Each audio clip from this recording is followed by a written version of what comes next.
The last words I heard from my own son were, "You'll burn with this house, Mom." Then the flame caught, hungry and alive. Through the smoke, I saw his face cold, detached, as if I were already gone. The air stung with gasoline, and my lungs begged for mercy. I didn't scream. I didn't beg. I simply reached beneath my dress and touched the hidden shape that held my secret, my justice. "Mom, please! Where are you?" I watched from a distance, wrapped in a blanket. He didn't see me. When he stepped into the ruins and looked toward the spot where the floorboards had once been, his face drained of color. He realized the box was gone. That was the first time since the fire began that I smiled. The next hours were a blur of flashing lights and hospital corridors. Questions, bandages, pity. "How did you survive, Mrs. Parker?" a nurse asked gently. "You're a miracle." Thomas worked hard, earning the respect of everyone who once doubted him. Sometimes I'd visit, bringing lunch or simply sitting nearby, watching him move with the same steady grace his father once had. He reminded me that family isn't always blood. Sometimes it's choice who stays when the smoke clears.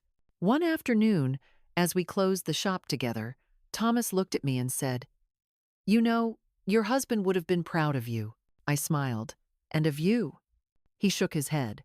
"I think he'd just say, 'You both finally stopped running from the fire.'" We laughed softly, the sound mingling with the hum of cicadas in the distance. A month later, I received another letter. No return address, just my name written in trembling handwriting. I knew before opening it who it was from.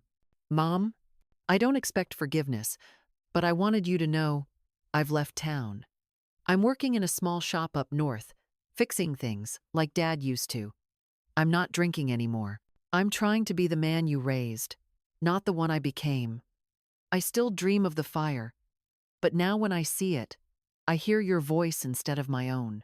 Maybe that means something. Maybe it means the fire is finally teaching me, too. Your son, Robert." I held the letter for a long time, my eyes blurring with tears I hadn't expected. Then, for the first time in years, I whispered, "Thank you." Because sometimes, forgiveness isn't about freeing the other person. It's about freeing yourself from the smoke. That evening, Thomas and I sat in the garden, under the lemon tree that had somehow survived both the storm and the years. The air was sweet and still, filled with the hum of distant life. "I heard from Robert," I said quietly. Thomas looked at me, concerned. "Is he all right?" "He's trying," I said. "And that's enough." We sat in silence for a while, watching the sky turn from gold to deep indigo. The first stars began to appear tiny, steady flames against the dark. "You know," I said, "fire used to terrify me. But now, when I see it, I think of it as truth. It burns what's false and leaves what's real." Thomas smiled. "Then I guess you've been through the truth and come out shining." "Maybe," I said. "Or maybe I'm just finally done hiding in the smoke." The wind rustled through the lemon tree, carrying the scent of blossoms. I closed my eyes and thought of William, of his steady hands, his quiet love, and his last promise. "Don't give up on him." "I didn't," I whispered into the night. "I never did." The next morning, I woke before dawn. The house was quiet, the air cool. I made myself a cup of coffee and stood by the window, watching the first light spill across the fields. The world looked soft again, gentle. The fire had taken so much, but it had also given back everything that mattered. Truth, peace, and the strength to forgive. I touched the small wooden hummingbird that now sat on my windowsill. Its wings gleamed faintly in the sunlight. "You survived, little one," I murmured. And so did I. For the first time in years, I felt completely alive, because sometimes the only way to be reborn is to let the fire finish its work. If you've listened to my story until the end, thank you. It isn't an easy thing to walk through fire and come out still believing in warmth. But life? Life has a way of burning us just enough to reveal what we're made of. For years, I believed the fire was my punishment. I thought losing my home, my husband, and almost losing my life was the universe's way of taking everything I loved. But now I know it wasn't punishment. It was purification. Fire doesn't just destroy, it chooses. It burns away what's weak, false, and cruel. But what survives the love, the truth, the courage, that's what was always real. I used to think forgiveness was a gift I had to give my son. But I learned it's something I had to give myself first. Because carrying hatred is like carrying fire inside your chest. You think it keeps you strong, but it only eats you alive from within. Forgiving Robert didn't mean forgetting what he did. It meant letting go of the version of him that hurt me, so I could remember the boy who once held my hand and promised he'd never let go. And maybe that's what healing really is. Not erasing the pain, but learning to live gently beside it. If you've ever been betrayed, if someone you love has hurt you so deeply that it feels like your soul has turned to ash, listen to me. From one heart to another. You are not broken. You are becoming. Every scar is proof that you survived the burning. Oh, a miracle. Yes, but not the one they thought. I knew the fire hadn't spared me out of mercy. It had chosen me for something more. 3 days later, I opened my eyes to the sterile whiteness of the hospital room. The walls glowed under the fluorescent lights. The nurse smiled when she saw me awake. "Welcome back," she said. "Your son has been worried sick." "Has he?" I thought. I didn't answer. When Robert finally came, his hands were bandaged, fake burns drawn carefully into the act. Every tear is the water that helped you grow again. And when the world feels cold, remember this. Fire only destroys what is useless, but it purifies what is valuable. So don't fear the flames in your life. Let them teach you. Let them strip away everything false until only your truth remains. Because when the smoke clears, you will see what I saw. The fire didn't end you. It made you. And if my story touched you, please stay a little longer, because there are still hearts out there that need to believe healing is possible. He carried cheap flowers. His voice shook just enough to sound sincere. "Mom, I don't know how the fire started. I swear I didn't." I looked at him. "Don't worry, son," I said softly. "Houses can be rebuilt." He smiled weakly, relieved. But inside, I finished the sentence. Souls cannot. That night, as the moonlight leaked through the hospital blinds, I reached under the blanket. The metal box lay hidden against my thigh. Still warm, still mine. I stroked its surface and whispered, "He burned the walls, but not me." The fire hadn't destroyed me. It had only revealed what was already burning inside. When they discharged me 4 days later, Robert insisted I stay with him and his wife, Angela. Their house was neat, cold, and full of whispers. "You can have the guest room," Angela said with a tight smile. "You'll be comfortable there." Comfortable. That word stung more than the fire ever had. The room was small, at the back of the house, far from the kitchen. The walls smelled of lavender and distance. I unpacked my few belongings and set the metal box under my bed. That night, I heard them talking downstairs. Their voices were muffled, but the tone was sharp, like knives in the dark. "She shouldn't have survived," Angela hissed. "I know," Robert said, "but she won't say anything. She can't prove a thing. And if she does?" A pause. "Then we finish what we started." I closed my eyes. I didn't cry. I didn't pray. I simply smiled, because at last I understood. They thought I was weak. That was their mistake. The next morning, I joined them for breakfast. I smiled and said, "I barely remember the fire. Everything's a blur." Robert looked up, testing me. "Maybe that's for the best, Mom. Forgetting helps." "Yes," I said, buttering my toast slowly. "Sometimes forgetting is good. But the heart, I looked straight into his eyes. The heart remembers what the fire tried to erase. Angela dropped her spoon. Robert went pale. I smiled again and sipped my coffee. The air in that house grew thicker with every passing day, but I didn't mind. Patience had always been my strength.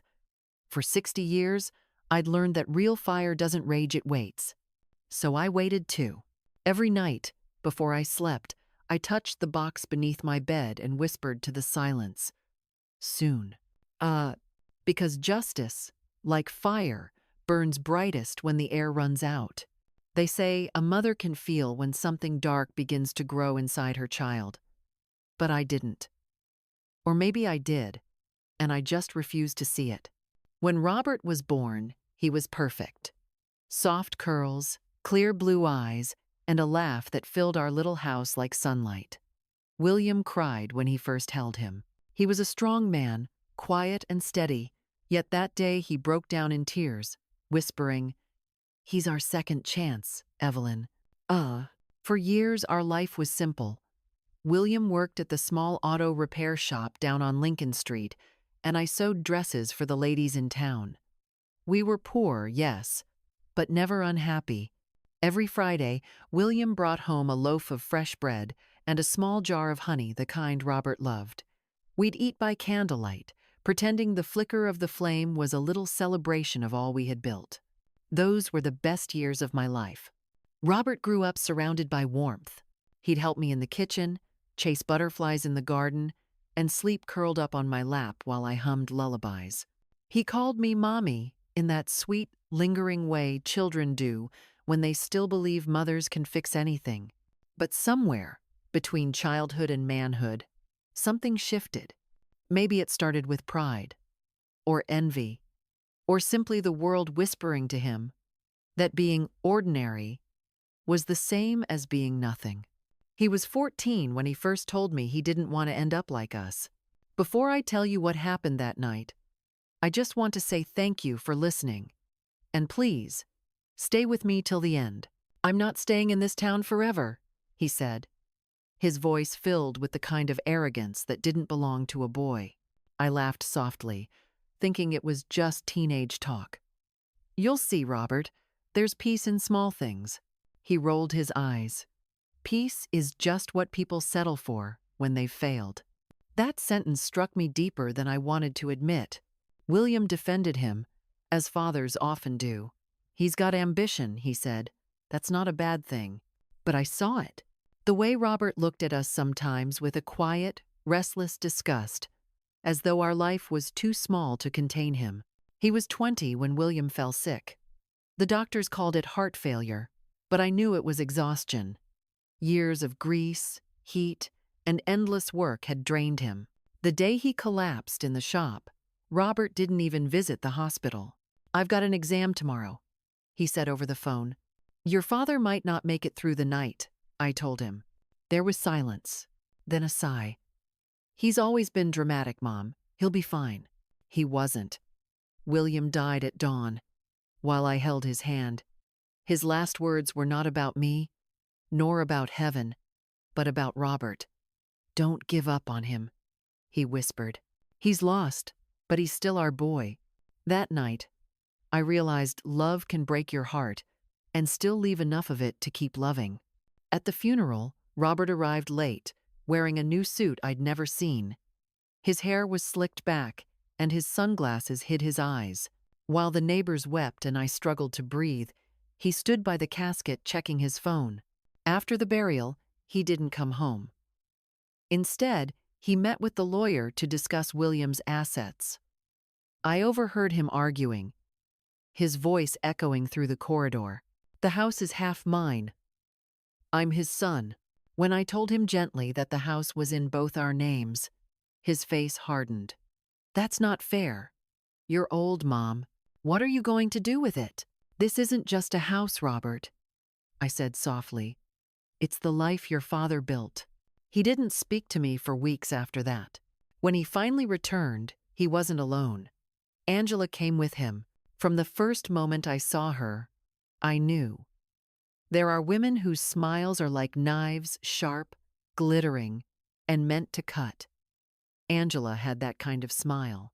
She was beautiful, in a calculated way, always perfectly dressed, always speaking softly, but with eyes that measured every word. She called me Mrs. Parker, even after I told her to call me Evelyn. Respect, she said, but I could taste the condescension in her tone. They married 6 months later in a small courthouse. I wasn't invited. Robert said they wanted something private. Private. That word still burns. After the wedding, they moved into the city, and I saw him less and less. When he did visit, he looked different, more polished, more distant, as though he'd outgrown the woman who gave him life. At first, I thought Angela was the problem. But over time, I realized she had only fanned a fire that was already burning inside him. He wanted more. More money. More recognition. More than life had given him. He began talking about selling the house. "You could live somewhere modern," he'd say. "You deserve comfort, Mom." But the way he said comfort made me uneasy, the same way Angela's perfume lingered too long after she left a room. I refused. Every time. With a smile. "Your father made me promise never to sell. This house is his soul, Robert." He laughed. "Dad's gone. The house is just wood and nails now." "No," I said quietly. "It's what keeps his memory alive." He didn't answer, but I could feel his anger brewing slowly, silently, like smoke beneath floorboards. One afternoon, I overheard him on the porch, speaking to Angela. "If she signs it over, we could finally start that business. The insurance alone would cover everything." "And if she doesn't?" Angela asked. "We'll find another way." Another way. Those words haunted me. For months, he kept pretending, bringing flowers, calling me on Sundays, even fixing the old porch swing William had built. For a brief moment, I thought maybe the boy I raised still lived somewhere inside the man he had become. But I was wrong. Evil doesn't always announce itself with thunder. Sometimes it knocks softly, wearing a familiar face. The night before the fire, Robert had dinner with me. He cooked. He laughed. He even told me he missed being a kid. We ate together, and for the first time in years, I believed him. When I hugged him goodbye, he held me longer than usual. The first time I met fire, I was 7 years old. My father used to burn the fields after every harvest, saying it gave the earth a chance to breathe again. I still remember how the flames danced like wild ribbons against the dusk sky, how the heat stung my cheeks. "Don't fear fire, Evelyn," he'd said. "Fire only destroys what no longer belongs." I never forgot those words. And that night, when my own son lit the match and locked the door, I understood what my father had meant. "I'll always love you, Mom," he whispered. And when I turned to wave as he drove away, I didn't notice the faint smell of gasoline still clinging to his jacket. After the fire, I spent hours lying awake in Angela's guest room, staring at the ceiling, replaying every memory. When had my son's heart turned to ash? Was it the hunger for money? The absence of his father? Or was it something in me, some failure I'd planted without realizing? People think betrayal happens in a moment, but it doesn't. It's built day by day, like a house, one lie, one silence, one choice at a time. And when it's finished, it looks like home. The next morning, while Robert was at work, I went into his study. Angela had left the door unlocked. The desk was neat. Too neat. And on top lay a folder labeled "Property Claim, Parker Residence." Inside was a copy of the insurance policy. The name of the sole beneficiary, Robert Parker. My fingers trembled as I turned the pages. It wasn't just life insurance, it was arson insurance. Signed a week before the fire. I stared at his signature until the letters blurred. My son hadn't just tried to kill me. He had planned it. I closed the folder carefully, put it back in place, and sat down on the edge of the chair. My reflection in the dark glass of the window looked like a ghost. I whispered to it. "He burned me for paper." That night at dinner, I smiled more than usual. "This stew tastes wonderful," I told Angela. She smiled, thinly. "I'm glad you like it." Robert watched me closely. "You're quiet tonight, Mom." "Just tired," I said. "I was thinking about your father." He stiffened. "Dad's gone." Yes." I nodded. "But some fires never go out." For a long moment, no one spoke. Only the clock ticked. Then, quietly, I added, "Your father used to say fire teaches us who we really are. I wonder what he'd say about you." The spoon froze halfway to his mouth. Angela glanced at him nervously. I smiled again and stood up. "Good night, dears." As I walked away, I could feel his eyes burning into my back. But I didn't flinch, because that night, for the first time, I realized something. I had spent years trying to protect him from fire, but maybe now it was time to let him burn. The house may have burned to ashes, but the fire didn't die there. It followed me.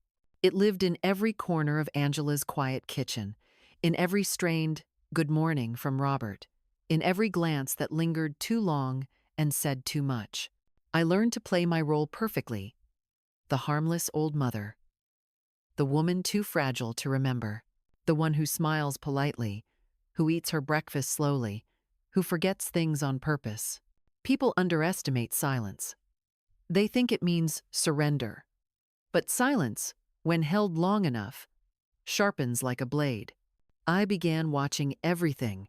Robert left the house early every day, claiming he had meetings. He wore pressed suits now, expensive ones, though I knew he hadn't worked a stable job in years. Angela spent her afternoons on the phone, whispering behind closed doors. Sometimes I'd catch fragments, words like policy, transfer, lawyer. They thought I didn't hear, but I did. And when they left for errands or dinners, I moved. I checked drawers, files, closets. I memorized every name, every date, every document. I wasn't looking for revenge yet. I was looking for understanding. I needed to know why. It was during one of those quiet afternoons that I found it. The study door was half open. Sunlight spilled across the desk, like a confession. On top lay a leather folder. Inside, tucked between property deeds and receipts, was a sealed envelope, yellowed with time, and addressed to William Parker. The sender's name was written in careful cursive, Thomas Reed. My heart fluttered. I had never heard that name before. I sat down, opened the envelope carefully, and unfolded the letter inside. The paper smelled faintly of oil and old metal. "Dear William, I've done as you asked. Everything is hidden. No one will find it unless they know where to look. But if something happens to you, she deserves to know the truth. You owe her that much. You always said fire reveals. Well, maybe someday it will reveal this too. T.R." My hands trembled. The letter was dated almost 20 years ago, 3 years before William died. Hidden. Truth.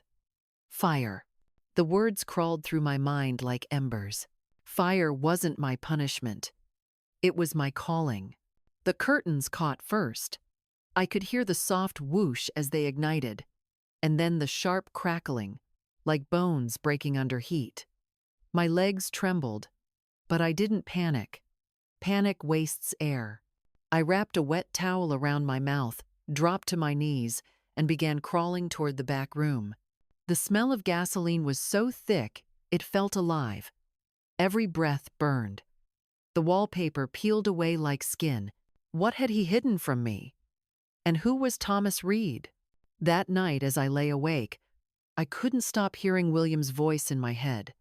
The way he'd whispered on his deathbed, "Don't give up on him." Back then, I thought he was talking about Robert. But now, I wasn't so sure. The next morning, I went to what was left of our house. The authorities had finally lifted the safety restrictions, and the ruins stood cold and still under the gray sky. The ground was littered with ash, Twisted metal, fragments of furniture. The air smelled faintly of rain and memory. I stepped through the broken doorway, my cane sinking slightly into the soft dirt where the floor had been. It felt strange, like walking through someone else's grave. Every sound echoed. The whisper of my coat, the creak of my shoes, the faint sigh of wind passing through the charred beams. I stopped in what used to be the bedroom, the one William and I shared. The ceiling had collapsed partially, but the corner near the closet remained intact. I remembered hiding the metal box beneath that very spot. I knelt, brushed away the ashes, and saw something strange. The boards I had once lifted were no longer loose. Someone had searched here after the fire, Robert, most likely, but had missed what lay deeper. When I pressed against one of the planks, it shifted slightly, and beneath it, my fingers touched cold metal. A second box, older, rusted, hidden deeper than the first. My breath caught. William's secret. With effort, I pried it open. Inside were old documents, photographs, and a letter sealed with wax. The sight of his handwriting to Evelyn, "If the fire ever returns," made my chest tighten. I opened it slowly. "My love, if you are reading this, it means life has come full circle. I wanted to tell you long ago, but fear silenced me. Before you, I lived another life. I made mistakes I've spent years trying to atone for. There is a boy out there, Evelyn, my blood, though not yours. His name is Thomas Reed. I met him when he was a young man, angry, lost. I helped him start again. He carries my name in secret because I couldn't bear to lose what we had built. If fire ever finds you, look for him. He'll bring truth where I couldn't. William." I sat there for a long time, the letter shaking in my hands. A son. Another son. For years, I had believed Robert was the only one. But William, my William, had another life, another child. And that child's name was the same as the one on the envelope I'd found in Robert's study. Thomas Reed. I felt the ground tilt beneath me. The fire, the insurance, the secrets, everything suddenly wove into a single, terrible pattern. Robert had tried to burn the house for money, yes, but what if he had known? What if he'd discovered William's secret long before I did? My thoughts spun like smoke in my head. I packed the documents carefully into my bag and left the ruins. The next morning, I woke up with a plan. Not revenge clarity. When the people who claim to love you build their life on lies, you can't fight them with truth alone. You need patience. You need fire that doesn't show its flame. That day, while Robert and Angela went out shopping, I borrowed their car keys. I drove to the nearest town 1 hour away, down a winding country road. My hands gripped the wheel tightly, my heart thudding like a drum. The address I sought was written in William's letter. Reed Auto Service, Route 12. The sign was faded, the paint chipped. The smell of grease and old engines filled the air. Inside, a man in his 40s looked up from under the hood of a pickup truck. He had dark hair, steady hands, and eyes that reminded me painfully of William's. "Can I help you, ma'am?" he asked. I swallowed hard. "I'm looking for Thomas Reed." "N?" He wiped his hands on a rag. "That's me." For a moment, I couldn't speak. It felt like looking at my husband again, but younger, unbroken, unburdened by guilt. I reached into my purse and handed him the letter. "This is from your father." He frowned, then slowly opened it. His hands shook slightly as his eyes traced the words. When he finished, he looked at me with disbelief and quiet sorrow. "So, he never forgot," he whispered. "No," I said softly. "He carried you in silence." And do. For a long time, neither of us spoke. The sound of wind outside filled the space between us. Finally, he asked, "Why come now?" "Because the fire came back," I replied. "And it took almost everything. Except this truth." He nodded slowly. then looked at me with a kind of respect that no one had shown me in years. "What do you want from me, Mrs. Parker?" "Nothing," I said.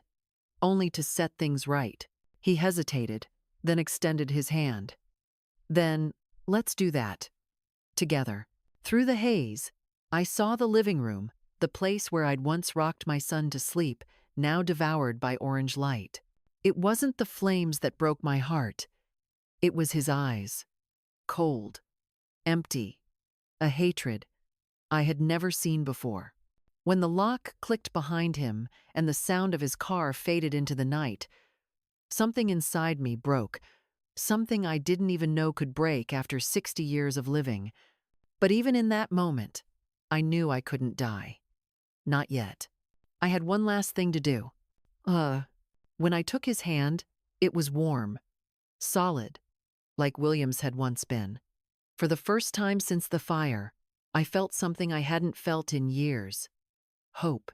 That evening, I returned to Robert's house. The porch light was on. Inside, dinner was ready. Angela greeted me with her rehearsed smile. "You were out late," she said. "Yes," I answered. "I was visiting an old friend." Robert looked up from his plate. "Who?" "Someone your father trusted," I said calmly. "Someone who knows the difference between fire that burns and fire that cleanses." He froze. The fork slipped from his hand, clattering against the plate. I smiled faintly and added, "It's strange how truth always finds its way through the smoke, isn't it?" Angela's face went pale. I excused myself, went to my room, and locked the door. Under the bed, the metal box waited, filled now with letters, names, and a new kind of power. I placed William's photograph on the nightstand. The edges were burnt, but his eyes still looked kind. "You left me a mess, love," I whispered. "But maybe fire was always meant to clean it." That night, I slept peacefully for the first time since the flames. Because now I had something stronger than fear. I had a purpose. The morning after meeting Thomas, I woke up feeling lighter. For the first time since the fire, the air didn't smell like smoke. It smelled like possibility. I went downstairs to find Angela arranging flowers on the kitchen counter. She looked up, startled, as if she'd been caught doing something wrong. "Good morning," she said, forcing a smile. "Morning, dear," I replied, pouring myself some coffee. Robert wasn't home. The empty chair across from me felt almost peaceful. Angela cleared her throat. "Robert said he might be late tonight. He's been overwhelmed." "I can imagine," I said quietly. "Fire tends to do that." She froze for half a second, then busied herself with the vase. The petals trembled in her shaking hands. After breakfast, I slipped into my coat and left without a word. I drove toward town, to the small diner near the courthouse. Thomas was already there, sitting in a booth by the window, a cup of black coffee steaming in front of him. When he saw me, he smiled gentle, cautious, like a man still getting used to hope. "Mrs. Parker," he greeted. "Or should I call you Evelyn?" "Evelyn," I said, sitting down. "Formality feels strange now." He nodded, sliding a folder across the table. "I spent the night going through what you gave me. The deeds, the insurance files, the letters. There's enough here to question everything Robert's been doing." I glanced at the folder, my heart tightening. "But we need to be careful. He's desperate, and desperate men don't think they react." Thomas leaned forward. "What exactly do you want, Evelyn? Justice? Revenge?" I stirred my coffee slowly, watching the small whirlpool it created. "I don't want revenge. I want peace. But peace won't come until the truth does." He nodded. "Then we'll start there." Over the next few days, we worked quietly. Thomas spoke with an old lawyer who had once been William's friend. He confirmed that the original property and the shop had indeed been registered in my name and that a previous will existed, one that Robert had never seen. It left everything to me. And, in the event of my death, to the next legal heir by blood, Thomas Reed. When I heard that, I felt something inside me shift. Fate was beginning to stitch its own pattern.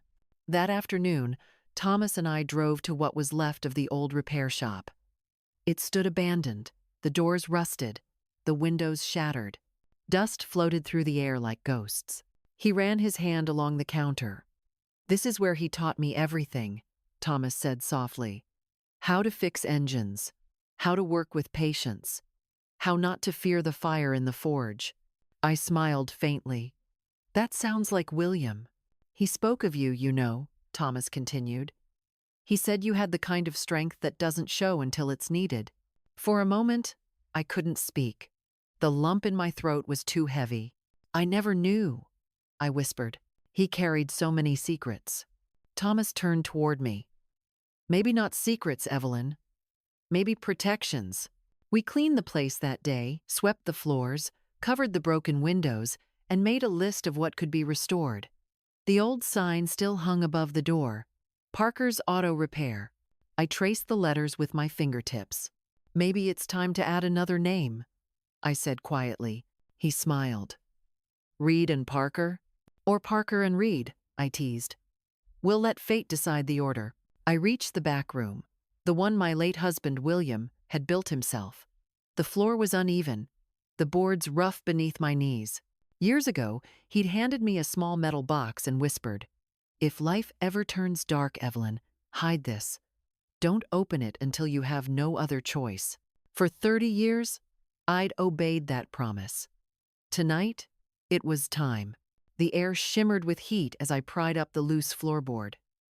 Beneath it, the box waited, blackened by time, but whole.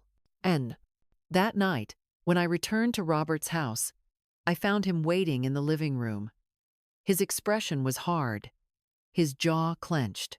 "Where were you?" he demanded. "Out," I replied simply. "With who?" I raised an eyebrow. "You're asking your mother where she goes now?" He stepped closer, his voice low. "You're hiding something." "Perhaps," I said. "But don't worry, Robert. The fire didn't take your secrets. It only uncovered them." His nostrils flared. "What are you talking about?" I smiled. "You'll see soon enough." He grabbed my arm, fingers digging into my skin. "If you try to ruin me, I swear—" "Let go," I said calmly. "Or you'll find that I burn hotter than you think." He froze, then dropped his hand and stormed upstairs. The slam of his door rattled the walls. Angela appeared in the hallway, pale as a sheet. "Mrs. Parker," she whispered, "you shouldn't provoke him." "I'm not provoking him," I said. "I'm reminding him who raised him." Her eyes glistened. "You don't understand. He's not the same person anymore." "I understand perfectly," I said, walking past her. "He's exactly who he chose to be." The next few weeks moved like smoke, thick, quiet, suffocating. Thomas and I met often. We gathered documents, arranged meetings, and built a case. He reopened the repair shop under a new name, Parker and Reed Auto Service. When the sign went up, the whole town noticed. Whispers spread like wildfire.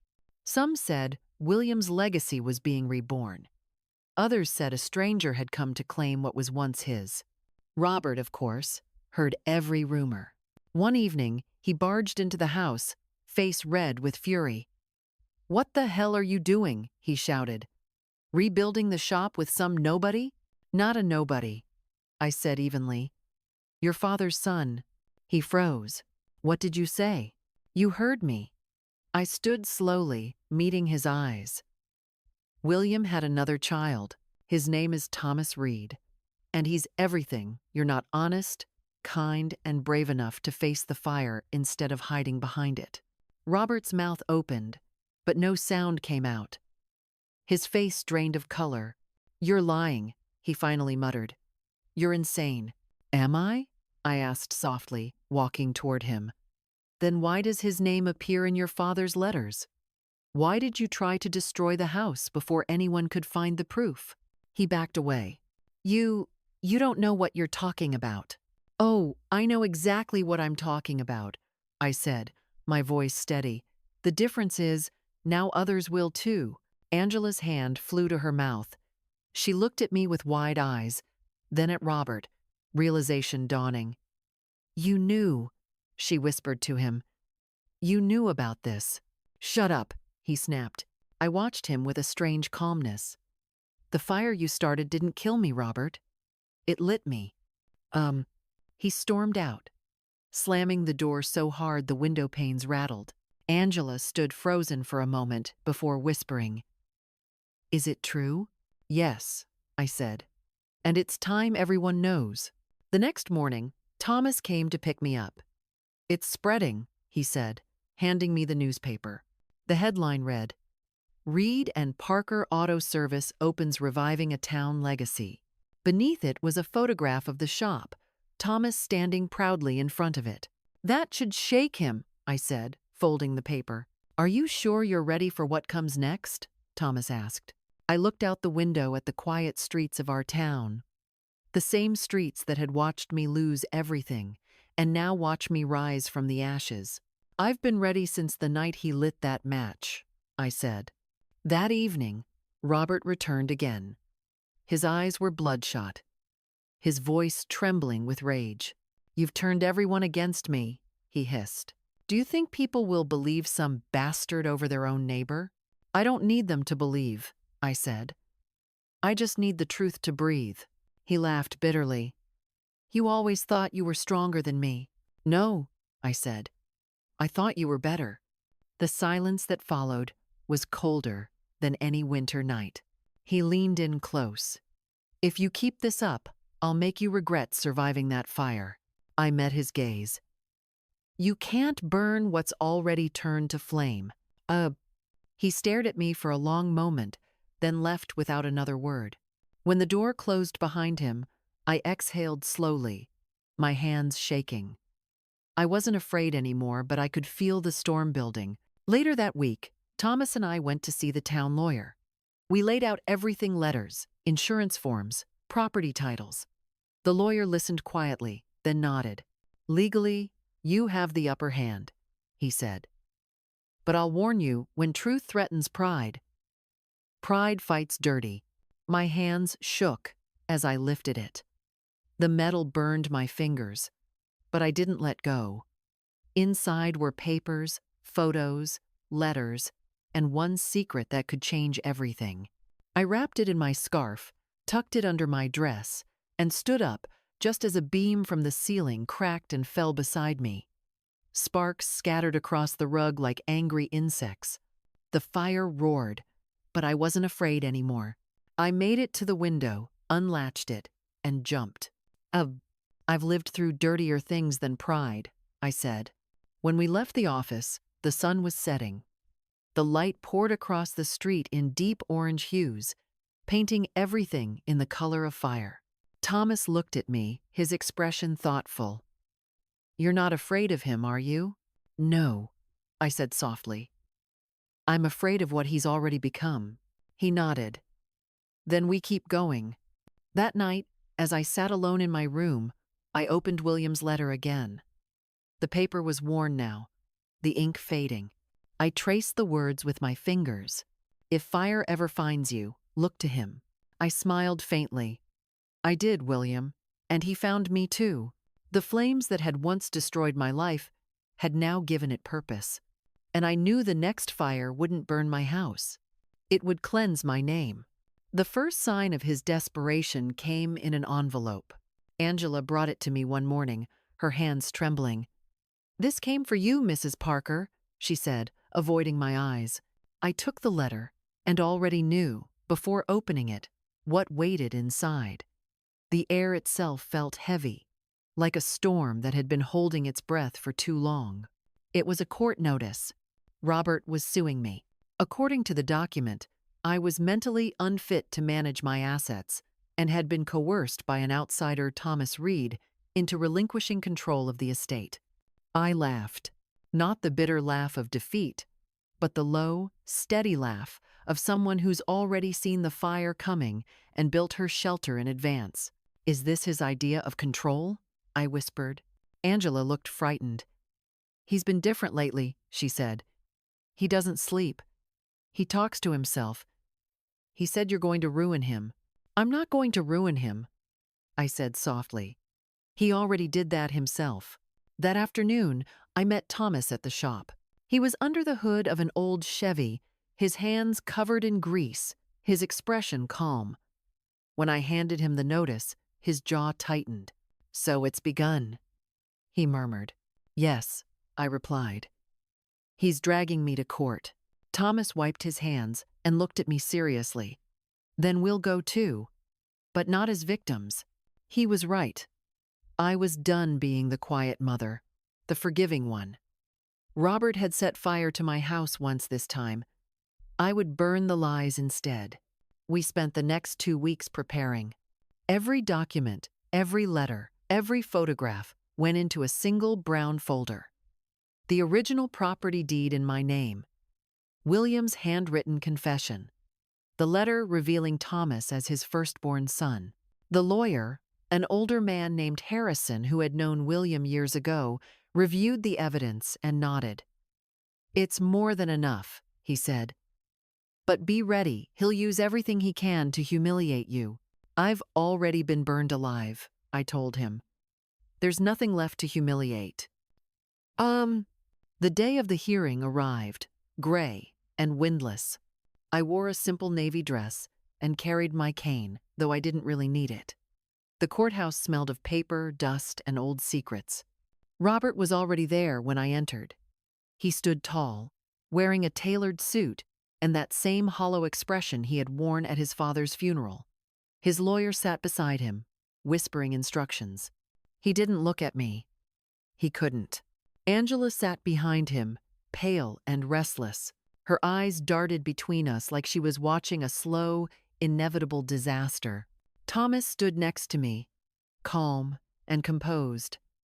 His presence gave me strength, the kind of strength I'd forgotten mothers could still have, even at 60, when the judge, a gray-haired man named Cooper, took his seat. The room fell silent. Robert spoke first. "Your Honor," he began, his voice polished, trained. "This case isn't about property or greed. It's about protecting my mother. She's been confused since the fire. She's under the influence of this man, Thomas Reed, who claims to be my father's son. He's manipulating her." I almost smiled. He'd always been good at acting. His lawyer handed over a stack of papers full of exaggerated claims about my mental state, how I'd forgotten things, how I'd been unstable since the fire. The judge turned to me. "Mrs. Parker, how do you respond to these accusations?" I stood slowly, every movement deliberate, measured. "I'm not confused, Your Honor. I'm 60, not senile. And I remember perfectly well the night my son tried to kill me." A murmur rippled through the courtroom. Robert's lawyer objected immediately, but the judge raised a hand. "Order," I continued, my voice steady. "My son lit that fire. He locked me inside and left. He did it for money, the same money he's now trying to claim through this lawsuit." Robert slammed his hand on the table. "That's a lie." The cold air slapped my face as I rolled onto the damp grass outside. My lungs screamed for oxygen, and I gulped it down like a newborn gasping for life. Behind me, my house, our house, was collapsing, moaning like a wounded animal. Neighbors began shouting. Someone yelled my name. Buckets of water splashed against the flames. But the fire didn't care. It wanted everything. Mrs. Collins, my neighbor from across the street, ran toward me, her face pale. "Oh, Lord, Evelyn, is it?" I said quietly, reaching into my purse. "Because your father left a letter that says otherwise." Thomas stepped forward and handed the judge a sealed envelope, the one William had written before his death. The judge opened it, adjusted his glasses, and began to read aloud. "My love, if fire ever finds you, look to him for the truth. Thomas Reed, my son, carries the name I could not give him. He is the rightful heir to what I built. Protect him as I could not protect us." Um, the room went silent. Robert's face drained of color. That doesn't prove anything, he shouted. Anyone could have written that. The judge frowned. It's signed and notarized, Mr. Parker. I turned toward Robert. You burned your father's house trying to erase his truth. But the fire didn't destroy it, it revealed it. He clenched his fists, trembling. You're lying. You've always lied to me. No, I said softly. I just loved you too much to tell you what kind of man you were becoming. For a moment, he looked like the boy I once knew, the one who brought me dandelions from the yard and called me Mommy. But the light in his eyes flickered out just as quickly, swallowed by anger. He stormed out of the courtroom before the judge could finish speaking. Angela burst into tears, her hands covering her face. The judge cleared his throat. Based on the evidence presented, the court recognizes Mrs. Evelyn Parker as the rightful owner of all property and accounts related to the Parker estate. Furthermore, Mr. Thomas Reed's claim as secondary heir is valid and substantiated by official documentation. It was over. The gavel struck once, the sound echoing like a final heartbeat. I exhaled. Not relief exactly, but release. Like smoke, leaving my lungs after years of being trapped. Outside the courthouse, the air was crisp and bright. Thomas walked beside me, carrying the folder. You did it, he said. No, I replied. We did. He smiled, the corners of his eyes crinkling. What now? Now, I said, we let the fire cool. But peace never comes easily to those who've lived in flames. That evening, Robert showed up at my door. His eyes were bloodshot, his hair disheveled. He reeked of whiskey and anger. You think you've won? He spat. You think that bastard can replace me? No one can replace you, Robert, I said quietly. But you replaced yourself long ago. He stepped closer. You ruined me. I didn't ruin you, I said. I simply stopped protecting you from your own fire. He looked at me for a long time, breathing heavily, his chest rising and falling. For a second, I thought he might strike me, but then his face crumpled, his voice broke. I just wanted to be somebody, Mom. I swallowed the lump in my throat. You were somebody, but you let greed burn the good parts away. He turned, stumbled down the porch steps, and disappeared into the night. I didn't follow him. The next few days were quiet. Too quiet. The town whispered, of course, about the trial, about the hidden son, about the fire. But I didn't mind. I'd lived through worse gossip. Angela came to see me once. She looked smaller somehow, fragile. He's gone, she said, tears streaking her face. I don't know where. He just left. I nodded. Maybe he finally realized that some fires can't be controlled. She looked at me with pity. Do you hate him? I shook my head. No. Hate burns too long. I've had enough of burning. After she left, I went to the window. The sun was setting, painting the sky in shades of gold and crimson, the same colors as the fire that once tried to consume me. But this time, the light didn't hurt. It warmed. A week later, Thomas came by the house. He'd been fixing up the shop, our shop now, and brought a small wooden box with him. I found this in one of Dad's old tool chests, he said. Thought you should have it. Inside was a tiny wooden hummingbird, carved delicately, its wings outstretched. The edges were scorched, but the shape remained whole. I smiled. He made this for me once. Said it was to remind me that small things survive fire better than big ones. Thomas nodded. Guess he was right.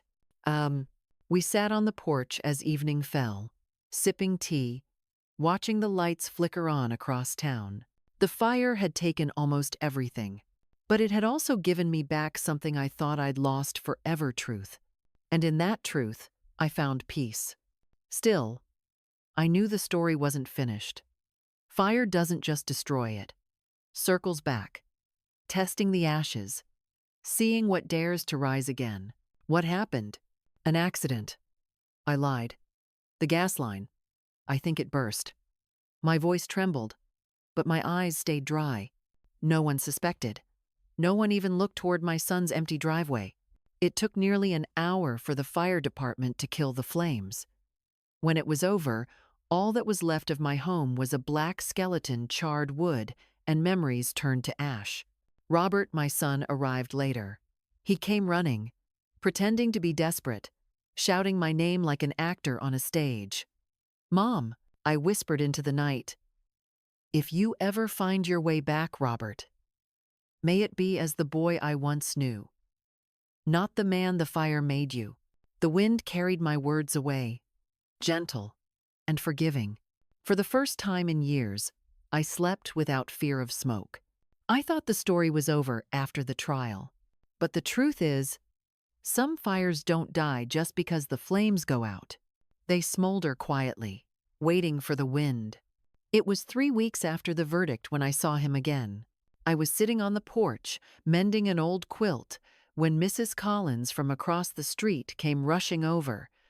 Her face was pale, her voice trembling. "Evelyn, they found him. I didn't ask who. I already knew." "Where?" I whispered. "At the motel on Route 7. He's not well." The words hung in the air like smoke that refused to clear. That evening, I drove there alone. The motel stood on the edge of town, its neon sign flickering weakly against the fading sky. The air smelled of rust and rain. The woman at the front desk looked at me with pity. "Room 12, she said softly. I knocked once, twice. No answer. Then a faint voice, hoarse and broken. "Come in." When I opened the door, I hardly recognized him. Robert sat by the window, staring out at the dark highway. His hair was unkempt, his clothes wrinkled. The proud, polished man who once walked into court had vanished. What sat before me was the hollow shell of a son who'd burned everything he touched, including himself. He turned slowly. When he saw me, his eyes filled with tears. "Mom." The word broke me a little. I hadn't heard it in months, and yet it still sounded the same, as if no fire could ever change its shape. I stepped inside quietly. "You look tired."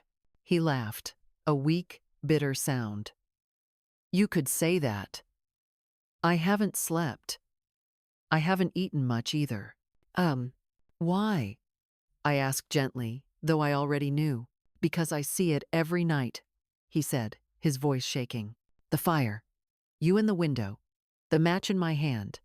I hear myself saying those words, 'You'll burn with this house, Mom.' And then I wake up and I can't breathe." Silence filled the room. For years, I had dreamed of hearing him admit it. But now, standing there, all I felt was sorrow. "I don't deserve your forgiveness," he said. I took a deep breath. "Forgiveness isn't something you earn, Robert. It's something I choose." He frowned, confused. "After everything I did? After I tried to kill you?" "Yes," I said quietly. "Because hate burns longer than fire, and I'm done burning." He lowered his head, and for the first time since he was a boy, he cried not the angry tears of pride, but the helpless sobs of someone who's finally seen the cost of his own flames. I sat beside him, and he buried his face in my lap. My hands trembled as I touched his hair, now streaked with gray. "You were my boy," I whispered. "You still are. But the man you became, I don't recognize him. And maybe you don't either." He nodded against my leg, weeping. "I lost everything, Mom. The money, the house, Angela. She left me." "I know," I said softly. "But you still have one thing." He looked up, eyes swollen. "What?" "Yourself," I said. "And that's the hardest thing to rebuild." For a long while, neither of us spoke. The only sound was the rain tapping against the window, steady and forgiving. When I finally stood to leave, he grabbed my hand. "Can I come home?" I looked at him. His eyes were desperate, pleading, but also human again. "Not yet," I said. "You need to find your own way back first. The door will be open when you do." He nodded slowly, tears running down his cheeks. "I'll try." "Good," I said. "Just don't confuse rebuilding with pretending. The fire doesn't lie, Robert. It shows you exactly what's left." When I left the motel, the air was cold but clean. The moon hung low above the horizon, pale and forgiving. I drove home in silence, letting the road hum beneath the tires like an old lullaby. Thomas was waiting when I returned. He was sitting on the porch steps, hands clasped together. "You saw him," he said. "I did. And? He's alive," I said softly. "But something inside him isn't." Thomas nodded. "Some people never come back from their own fire." Maybe," I said. "But I have to believe he will. He's still my son." Thomas smiled faintly. "You have a big heart, Evelyn." "I have a mother's heart," I said. "It's the one thing the fire couldn't destroy." In the weeks that followed, the town returned to its rhythm. People stopped whispering when I walked by. The scandal had burned itself out. The new repair shop, Parker and Reed Auto Service, became the quiet heartbeat of our little town.